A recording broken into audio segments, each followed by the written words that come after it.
आपकी आवाज। नमस्कार, आप देख रहे हैं इंडिया आज तक टीवी लाइव और मैं हूं आपके साथ विजयलक्ष्मी। अग्नि सुरक्षा सप्ताह का हुआ शुभारंभ। अग्निशमन विभाग के अग्नि सुरक्षा सप्ताह का एसएसपी डॉक्टर गौरव ग्रोवर ने हरी झंडी दिखाकर किया शुभारंभ।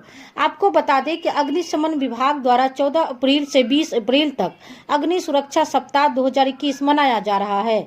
आज अग्निशमन विभाग के अधिकारी कर्मचारी अपनी दमकल गाड़ियों को लेकर के पुलिस लाइन पहुंचे। वहां पहुंचने पर वरिष्ठ पुलिस अधीक्षक डॉक्टर गौरव ग्रोवर द्वारा अग्निशमन विभाग के वाहनों को हरी झंडी दिखाकर अग्नि सुरक्षा सप्ताह का शुभारंभ किया। अग्नि सुरक्षा सप्ताह के पहले दिन अग्निशमन विभाग द्वारा मथुरा शहर के प्रमुख चौराहों और स्थानों पर अग्निशमन गाड़ियों द्वारा रैली निकाली जा रही है, जो कि पुलिस लाइन से होते हुए होली गेट, गोविंद नगर थाना होते हुए भूतेश्वर तिराहा स्थित अग्निशमन विभाग के कार्यालय पर पहुंचकर समाप्त होगी। इस मामले की अधिक जानकारी देते हुए वरिष्ठ पुलिस अधीक्षक डॉक्टर गौरव ग्रोवर ने बताया कि फायर विंग के अग्नि सुरक्षा सप्ताह का आज से शुभारंभ हो रहा है। मथुरा की फायर विंग को एक नई गाड़ी भी इस मौके पर प्राप्त हो रही है। एसएसपी ने बताया कि लोगों की जान बचाने और अन्य जोखिम भरे कार्य को करने पर जो वीर फायर कर्मी हैं, उन्हें भी याद किया जा रहा है। भविष्य में भी आगजनी की घटनाओं में कम से कम नुकसान हो, इसके लिए भी फायर विंग द्वारा तैयारियां की जा रही है। साथ ही वरिष्ठ पुलिस अधीक्षक ने कहा कि जब कोरोना आया था तो उस समय अन्य सभी सर्विसेज के साथ फायर विंग ने भी अपनी कुशलता का परिचय देते हुए सैनिटाइजेशन आदि के कार्य किए थे।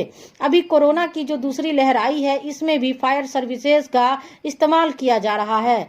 साथ ही साथ गांव देहात के क्षेत्र में गर्मी के मौसम में जो फसलों में आग लग रही है, उसमें भी फायर सर्विसेज द्वारा कम से कम नुकसान की स्थिति में लोगों की मदद की जा रही है। साथ ही शहर में बन रही बड़ी बिल्डिंगों को लेकर एसएसपी ने कहा कि सभी को फायर सेफ बनाने पर ध्यान दिया जा रहा है, ताकि इसमें होने वाले बड़े नुकसान से बचा जा सके, लोगों के जान माल की रक्षा की जा सके, क्योंकि इमारतों के सुंदर होने के साथ साथ उनका फायर सेफ होना भी बहुत जरूरी है, क्योंकि इसमें बहुत ज्यादा जान माल का नुकसान होता है। देखिए, आज से फायर सर्विस वीक का जो शुभारंभ हो रहा है, उसी के क्रम में आज एक कार्यक्रम आयोजित किया गया है। जनपद मथुरा को एक नई फायर सर्विस की गाड़ी भी हम लोगों को प्राप्त हुई है। विशेष रूप से जो हमारे वीर फायर सर्विस कर्मी हैं, जिन्होंने कर्तव्य पथ पर लोगों की जान बचाने के क्रम में अपने जीवन का बलिदान दिया है, उनको भी याद किया जा रहा है। और आगे कैसे बड़ी बड़ी फायर की घटनाओं को, या अगर ऐसी घटनाएं होती हैं तो उसमें कम से कम नुकसान हो, उसको कैसे सुनिश्चित किया जाए, उसके लिए भी संकल्प और चर्चा की जा रही है। जैसे कि आपको अवगत है कि जैसे जैसे कोविड जब प्रारंभ हुआ था, तो जो सैनिटाइजेशन का कार्य था, नगर निगम और एजेंसियों के साथ साथ फायर सर्विस भी उसमें बहुत एक्टिवली इन्वॉल्व हुआ था। हर कोने कोने पर जाकर फायर सर्विस के द्वारा भी सैनिटाइजेशन का काम किया गया था। और अब भी जब ये कोविड दोबारा से जैसे केसेस आने लगे हैं, तब भी फायर सर्विस को इसमें इस्तेमाल किया जा रहा है। और क्योंकि इस समय गर्मी बढ़ रही है, तो जो हमारे गांव देहात में जो फसल है, उसके जो आग की घटनाएं भी प्रकाश में आती हैं, इन सभी घटनाओं को कि या तो इनको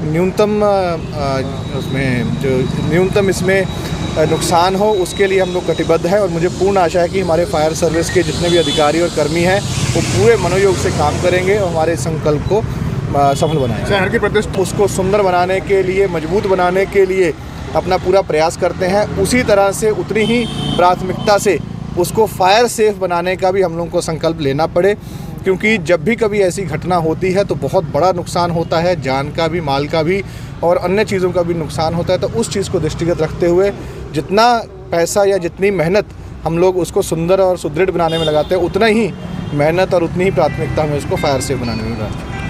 Subscribe now and press the bell icon. Never miss an update.